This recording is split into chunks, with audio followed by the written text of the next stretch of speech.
हमारे दौर में यह था कि बहन भाई के सामने बोलने की हिम्मत नहीं रखती थी।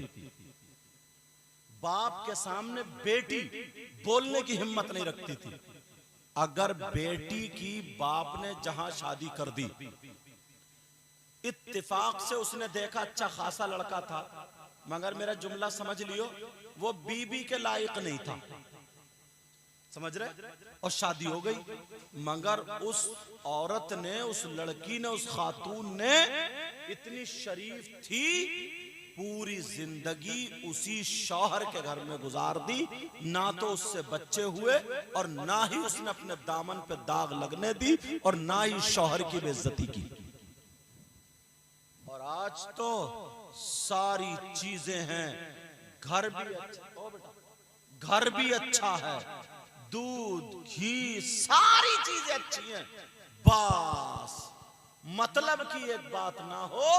और कई कई बच्चों की अम्मा हो गई है, कई कई बच्चों की अम्मा, मगर अब भी कहना मैके वालों ही का मान रही है। जब तक ये बात खत्म नहीं होगी, घर का झगड़ा खत्म नहीं होगा। कहना मैके वालों ही का मान रही है, कह रहे जमाना खराब। क्या जमाना खराब है? अब देख लियो, तुम्हारे यहां शादी हो, फंक्शन हो, कोई भी प्रोग्राम हो, तो अल्लाह की बंदी अगर 50 लड़कियां होंगी तो एक के भी सर पे दुपट्टा नहीं होगा, एक के भी सर पे दुपट्टा। अब मैं उनसे पूछता हूं, अच्छा ये लड़कियां जो बगैर दुपट्टे के हैं, फैशनीले कपड़े सब पहन, ये अमेरिका से आई होंगी? बोलो, आसमान से टपकी होंगी ये तो? बोलो, खेत में पैदा हुई है क्या ये? नदी में बह के आ गई है? ये हमारी तुम्हारी बहन बेटियां। इस बाप से पूछो तेरी जिम्मेदारी क्या थी, इस मां से पूछो तेरी जिम्मेदारी क्या थी।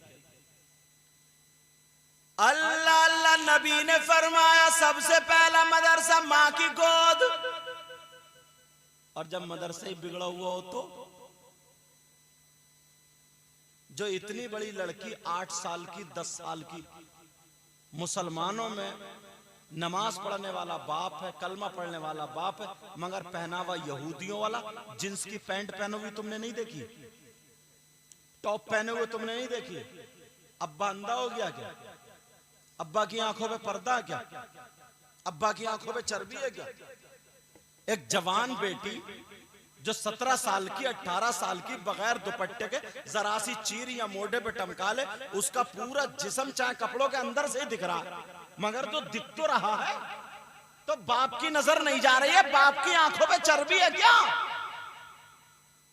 अरे बाप की जिम्मेदारी नहीं थी क्या कि बेटी का जिस्म ढके?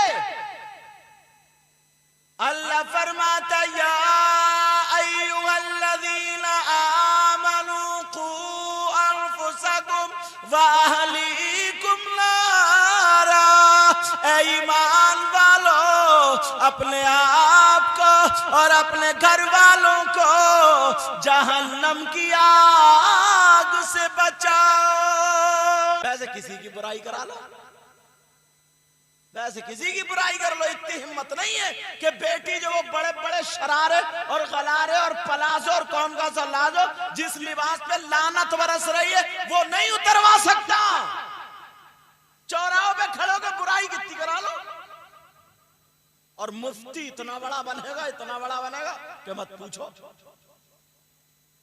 और कौम का ये आलम है ना, गिरेबान में झांक के देखें अगर हम, तो हमें हकीकत मालूम हो जाए। इतने लोग बैठे हैं जलसे में, कम से कम तुमने 50 जलसे सुन ली होंगी अपनी जिंदगी, बोलो नहीं सुने। मगर अगर मैं नमाज जनाजा सुनना शुरू कर दूं ना, तो मुश्किल से जो नमाजी लोग हैं, बुजुर्ग हैं, उन्हीं के याद होगी, वरना किसी के याद नहीं। नमाज जनाजा होती है तुम्हारे, बेटा मोबाइल बंद करो, भी मेरी तरफ देखो, तुम्हारे यहाँ नमाज जनाजा होती है? तुमने देखा होगा मुसल्ला बिछ गया, कपड़ा जो होता है वो, और जनाजा वहां रखा, नमाजी नमाज पढ़ रहे, 2-4 उधर खड़े, 2-4 उधर। ये क्यों खड़े? ये मुसलमान नहीं है क्या? हैं, मगर इनके नमाज जनाजे ही याद नहीं। हालत तो ये है हजरत शायर साहब, अत्थर जमाली साहब और सब उलमाए किराम, एक जगह एक वालिद साहब की, कारी साहब की ख्वाहिश थी कि नमाज जनाजा मेरे बाप की सैयद साहब पढ़ा देंगे। बहरहाल उनकी ख्वाहिश में पहुंच गया। नमाज जनाजा, गर्मी बहुत हो रही थी। नमाज जनाजा पढ़ाने के बाद मैं आम के पेड़ के नीचे खड़ा हो गया। मैंने सोचा मिट्टी दे रहे हैं लोग, कुछ हल्के हो जाएंगे, उसके बाद जो है मैं भी जाऊंगा। जब लोग हल्के हो गए मिट्टी दे करके, जब मैं गया तो एक आदमी मेरे आगे चला मिट्टी देने के लिए। उसने, सही बता रहा हूं, जब मिट्टी उठाई, उठाने के बाद हाथ में ली और थोड़ी देर झूमता रहा, हिलता रहा, मुंह चलाता रहा, काफी देर मुंह चलाया, झूमता रहा, हिलता रहा, और फिर मारी फूंक ऐसे करके फिर डाल दिया। मैं समझ गया इसके दुआ याद नहीं है, क्योंकि इतनी लंबी है ही नहीं। फिर उसने, मगर मैंने भी गर्मी बर्दाश्त करके मैंने कहा अब इसे बाद में लपेटूंगा, समझे। वो भी जो था ऐसे, फिर उसने दोबारा मिट्टी उठाई। अरे 3-4 मिनट में उसने साम मिट्टी दी, अल्लाह बरकत फरमाए।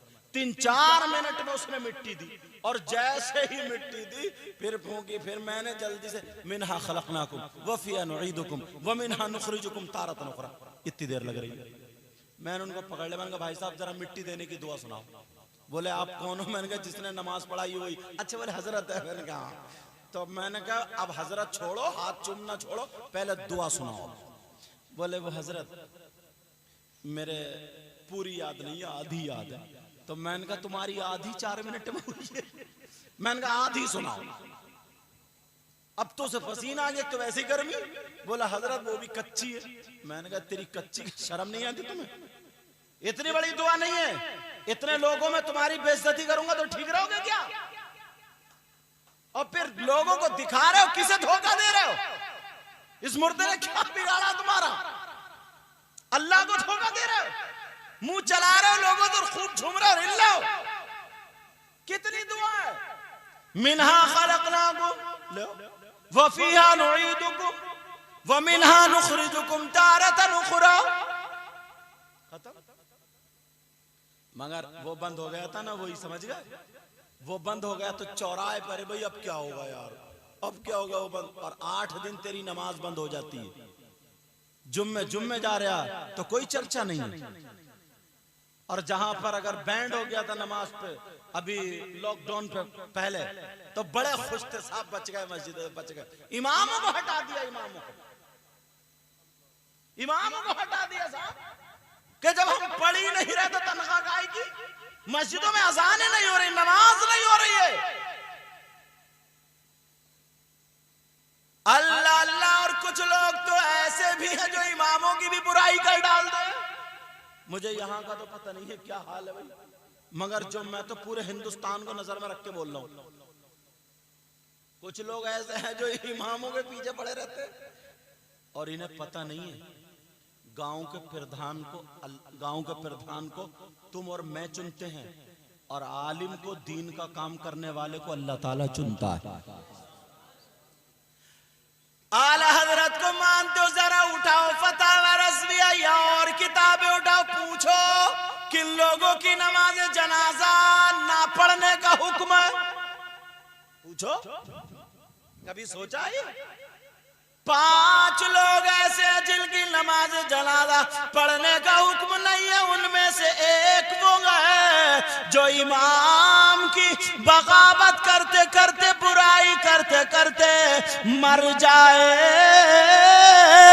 उसकी नमाज जनाजा पढ़ने का हुक्म नहीं है। अल्लाह माफ फरमाए। यहाँ तो खैर अल्हम्दुलिल्लाह मेरी अभी सबसे मुलाकात भी नहीं, मैं तो पहली मर्तबा आया हूँ यहाँ पे, मगर हिंदुस्तान को नजर में रख के कर रहा हूँ। हमारे इलाके में हजरत एक गांव में एक बेचारा बुजुर्ग बूढ़ा ऐसा था, वो जो इमाम जाए उसको अटका ले, जो इमाम जाए उसको अटका ले। एक मसला पूछता था। बोले क्या मसला? आखिरी इमाम थे। बोले हजरत मैं मोटरसाइकिल से जा रहा था। बोले हजरत बस मसला बता दो मुफ्ती साहब। मैंने कहा क्या मसला? अभी 5 मिनट बाद पूछ लो, मोटरसाइकिल पे हूं। बोले ना हजरत बैग बंधा रखा है। मैंने कहा क्या मसला है? बोले एक बुढ़ा पूछता। बोले क्या? बोले ये पूछता, ये बताओ शैतान की खतना हुई कि नहीं हुई? तौबा तौबा, ला हौला वला कुव्वत। इससे ये पूछो कि तू उसकी खतना पे बिरयानी पका के खिलाएगा या क्या खिलाएगा? कौन है तेरा खालू है, तेरा रिश्तेदार है? क्या हो गया कौम को हमारी? हर कौम अपने इमाम को, अपने कायद को आगे बढ़ाने की कोशिश करती है, और हमारी कौम ये है कि पीछे खींच रही है। जिससे दीन का काम हो रहा है उसको पीछे हटा रही है। मैंने कहा चल मसला पूछ लिया तो बता ही देता हूं, मगर ये बातें जरूर बोल दी। मैंने कहा ये जो खतना है ये सुन्नत इब्राहिम है, इंसानों का खासा है, और शैतान जो है वो जिन्नात में से नहीं होती है, और एक रान में मर्द की निशानी होती है। जब वो दोनों राने मिलाता तो उसकी जुर्रियत औलाद पैदा होती है।